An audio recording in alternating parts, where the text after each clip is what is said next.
What's up, guys? Rob at Optimal Bodies, sponsored by Damn Fitness, so check them out at damnfitness.com and you can get yourself 10% off by quoting Rob10, some decent gym clothing, so check them out. Okay, how accurate is using the scale to measure how you're doing on a particular diet and getting towards achieving your goal? Now we'll put this into context. We're going to do this on decreasing your body weight. So you're looking to trim down, lose some body fat and lose weight.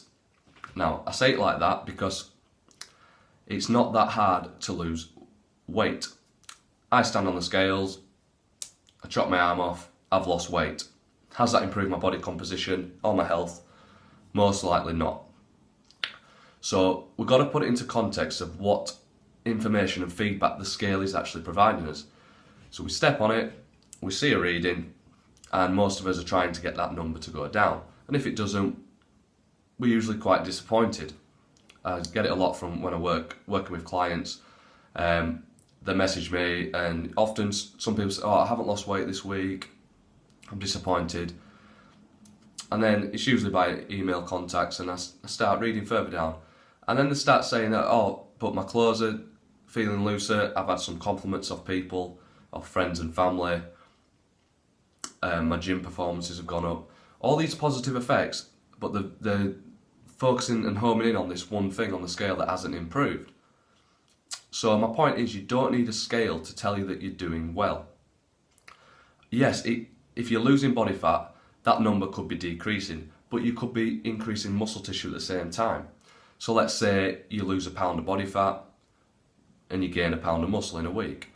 The scale reads 15 stone at the start of the week. It's going to say 15 stone at the end of the week. But you have drastically changed your body composition. You haven't replaced fat for muscle, but that's just how it looks. So you've lost a pound of fat, but you've gained a pound of muscle. That is excellent, because the more muscle you have in your body, the higher your metabolism is at rest. So basically you're burning more fat just by doing nothing. So it's very, very beneficial to gain muscle tissue as well. Longevity reasons and a lot of health reasons as well. But so my point is that the scale is not the best feedback. It can be one of your tools in your toolbox, but I don't think it should be your number one thing that you're worried about, and then you get all stressed if it isn't going the right way. So, because weight is, again, it's just a number, and it's a collection of all your body that's stood on the scales. Now what is the composition of all that? You've got muscle tissue, you've got body fat, you've got water weight, you've got organ weight, you've got bone weight, and you've got stored carbohydrates, stored fuel. All those sort of things all add up. So you can be losing any one of those things, which can affect that number on the scale. Some are going to be beneficial. Water weight, obviously body fat coming off is what we mainly want. But some can be detrimental, obviously organ weight, bone weight, muscle tissue. We don't want that to happen, which can often happen on some of these, like, I call them like silly shake diets. I'm not bashing them all, but majority seem to cause a lot of metabolic problems, where it can reduce your metabolic rate, where we see yo-yo dieting, and you lose a lot of muscle tissue because you're not providing the right nutrients to fuel that muscle and keep it growing and sustain it.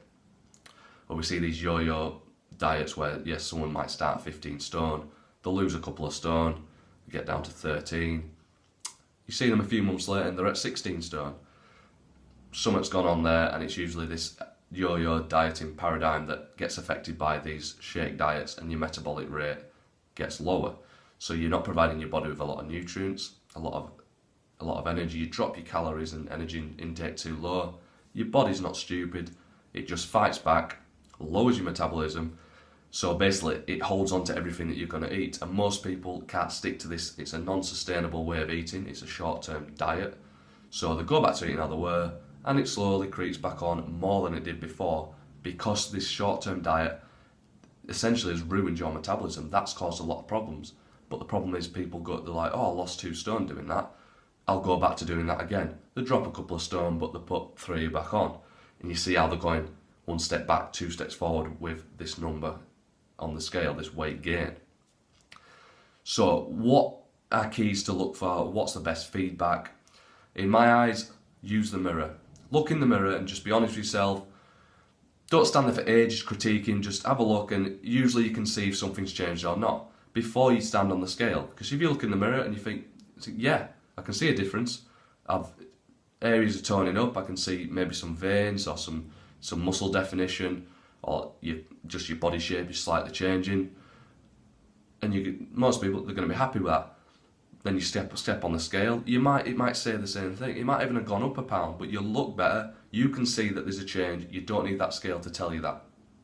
Also some friends and family that you trust, someone that's not going to be really biased, someone that will give you constructive criticism, or someone you can go see if it's a dietitian or someone, your coach. Usually they're going to be the best point of call. So you can ask them and they can honestly say if they think you've improved, or you send them a picture and you try to keep them as the best you can, under the same light, take pictures yourself, so do them under the same light, same camera, same time of day, same pose, so if it's your front or your side or your back, whichever, and then you can compare them, keep them as less biased and close as possible so you can compare them. These are the best things, and how you close a fitting as well, how you feel, that's usually number 1 and number 2 recommendations, so image and how you close a fitting. And then thirdly, I'd recommend something like measurements, so you might get a tape measure around your arm or your waist or around the chest area, something like that, around your thighs, and jot them numbers down and see how they progress over the weeks. Certain areas are going to drop, if you're putting muscle on, you might increase your arm size, but your waist might be going in. All these, as you can see, are very more important and beneficial compared to just a number on the scale, which could be any number of things causing that weight change.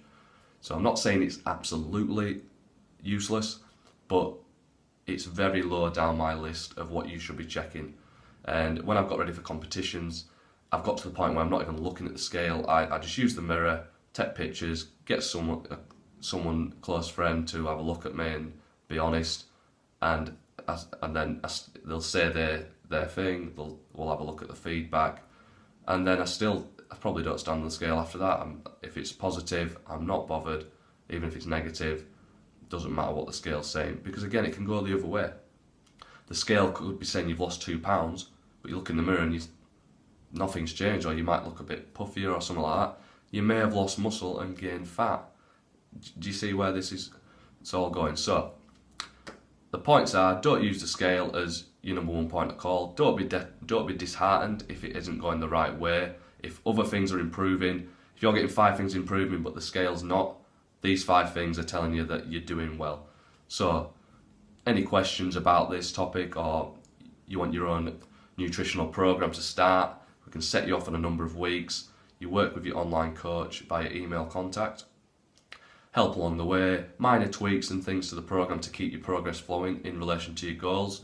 And then it's very educational, and you will learn a lot about your body and what works for you, and how to safely lose body fat and not just weight, and to gain muscle depending on your goals. And then you can carry on your journey throughout life and know how to eat to sustain this, and you don't need to go on a short-term fad diet just to lose a couple of stone to end up gaining 3. Okay, thanks for listening, guys. Cheers.